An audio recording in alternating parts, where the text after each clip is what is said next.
Alright, let me talk to you for a minute. I know you're dealing with a lot right now. Life has a way of throwing curveballs when we least expect it. But here's the thing, those curveballs, they're not just random acts of misfortune. You think your problems are here to stop you, don't you? You feel like they're these insurmountable walls, blocking your path. But what if I told you that these walls are actually doors waiting to be opened? But what if I told you that every single problem you have is actually a lottery ticket? Yes, you heard me right. Each problem is a chance, an opportunity, a hidden gem waiting to be discovered. Over 70% of successful inventions came from regular folks who got fed up with a problem and decided to fix it. They didn't wait for someone else to solve it. They took matters into their own hands. Your biggest complaint could be your biggest check. Imagine turning your frustration into a fortune. It's not just a dream. It's a reality for many who dared to see their problems differently. It's a game changer when you start looking at your troubles not as burdens, but as opportunities in disguise. This shift in perspective can transform your entire life. The universe doesn't hand you a challenge without also handing you the strength to overcome it. You have within you the power to rise above any obstacle. The person who invented the dishwasher, tired of washing dishes. They saw a problem and created a solution that changed the world. Your life is a goldmine of ideas, but you've been treating it like a landfill. It's time to start mining those ideas and turning them into something valuable. It's time to change your perspective and start digging for that gold. The treasures are there, waiting for you to uncover them. Most of us spend our days running from our problems. We avoid them, hoping they'll disappear on their own. We do everything except look that problem square in the eye and ask, what are you trying to teach me? What lesson is hidden within this challenge? Your struggle is not unique to you.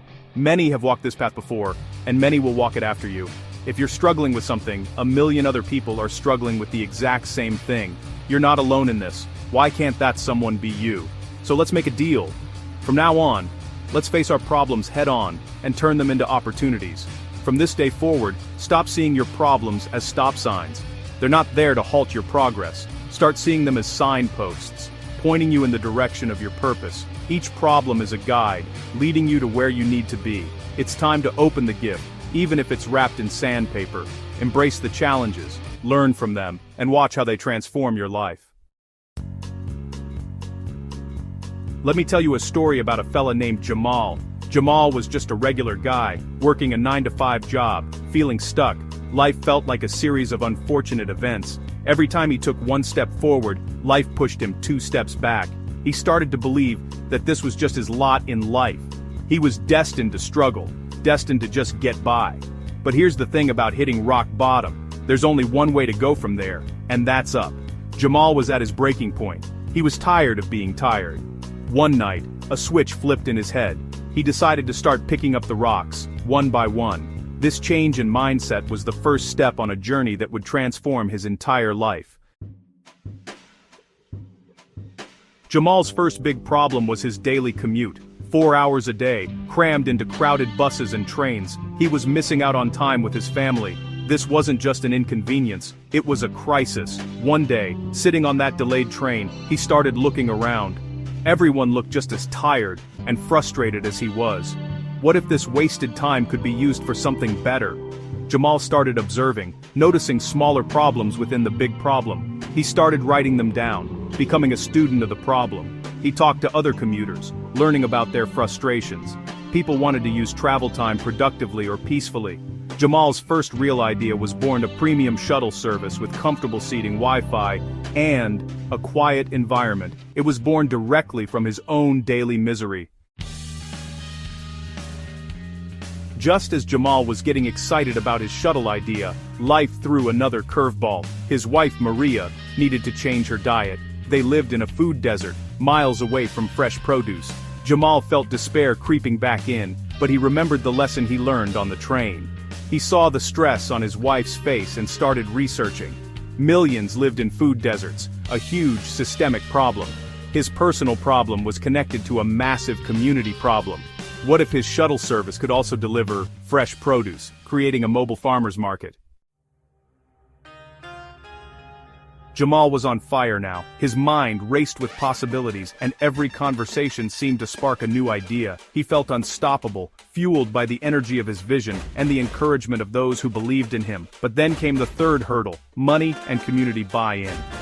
The excitement in the air was real, but so were the financial worries that weighed heavily on everyone's minds. Neighbors loved his idea, but worried about cost. Some wondered if they could really afford to participate, while others questioned whether it was even possible to pull off something so ambitious. Jamal's dream was hitting the hard reality of his community's financial situation. The gap between what people needed and what they could pay for seemed wider than ever. He felt defeated for a bit. The weight of responsibility pressed down on him, and for a moment, he wondered if he was asking too much of his neighbors. How could he create a high-quality service that was affordable?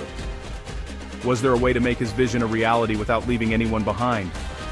He went back to his notebook, looking at assets in his neighborhood. He listed every skill, every resource, every connection he could think of, determined to find a solution. He saw resources where he had only seen need before. The community had strengths, people with time, skills, and a willingness to help. He proposed a cooperative model. Instead of one person carrying the burden, everyone could share ownership and responsibility. The community would own it together, providing startup capital.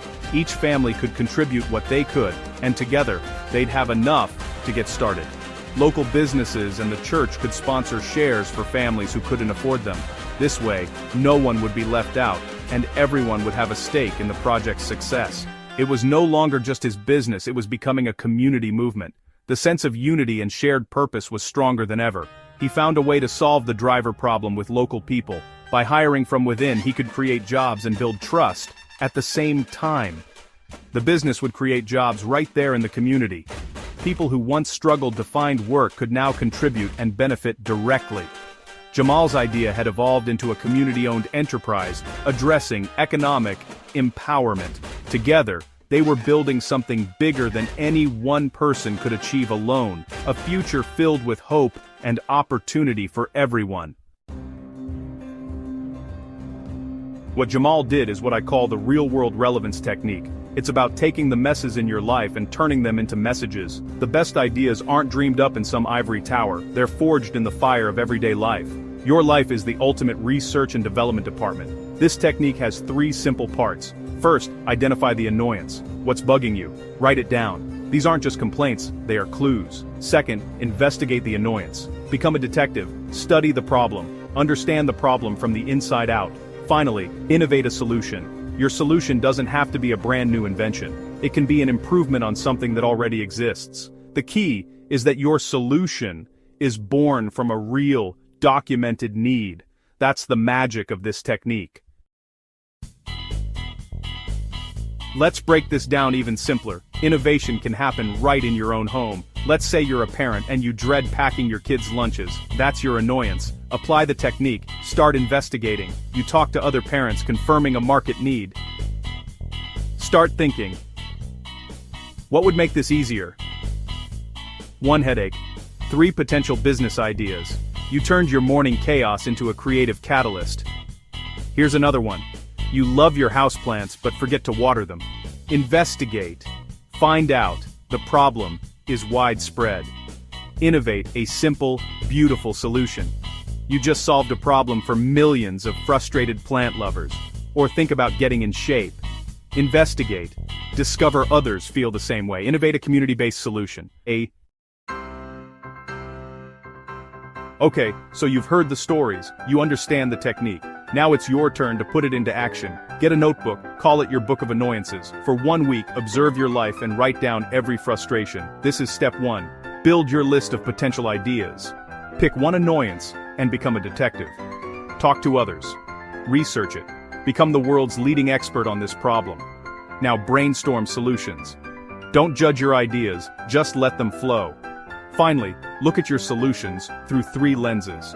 Which one excites you the most? Which one is most feasible to start working on now? Which solution provides the most value to others? Find the intersection of your passion, capability, and others' needs. That's where your genius is waiting. So there you have it. We've reached the end of this journey together, but in many ways, this is just the beginning for you. The secret to unlocking your genius isn't a complicated formula or something reserved for a select few. It's about embracing the simple, everyday moments and seeing them as opportunities. Your problems are not your prison, they are your passport. Each challenge you face is a ticket to a new adventure, a chance to grow and discover what you're truly capable of. They are your invitation to create, innovate, and make a difference, not just for yourself, but for the people around you. Every frustration is a moment where the universe asks, why not you? Why not now? What if you are the one who can turn things around? I want you to leave here with a new sense of curiosity, a spark that pushes you to look at the world differently, to ask questions, and to seek out new possibilities. When something goes wrong, don't just get mad or frustrated. Take a breath, pause, and let your curiosity lead the way. Get curious, ask why, ask how it could be better. Let your questions open doors to new solutions and creative breakthroughs. Every great leader, innovator, and changemaker started with that same curiosity. They didn't have all the answers. They just kept asking the right questions. You have that same power within you. Trust yourself, believe in your ability to make a difference, and know that your perspective matters. Stop waiting for someone else to solve your problems. Take the first step, even if it's small, and watch how things begin to change. Start with one small annoyance and see where it takes you. Sometimes, the smallest actions lead to the biggest transformations. Stay connected. Surround yourself with supportive people who encourage your curiosity and growth. Share your ideas, get feedback, learn from others, and remember that collaboration often sparks the best solutions. Your story, struggles, and ideas matter. They can inspire others and help you find your own path forward. If you're ready to start looking at your problems in a new light, stay connected with me and with those who lift you up. Now go out there, find a good problem, and be the genius you were born to be. The world is waiting for your unique spark, so stay curious, stay connected, and let your journey begin.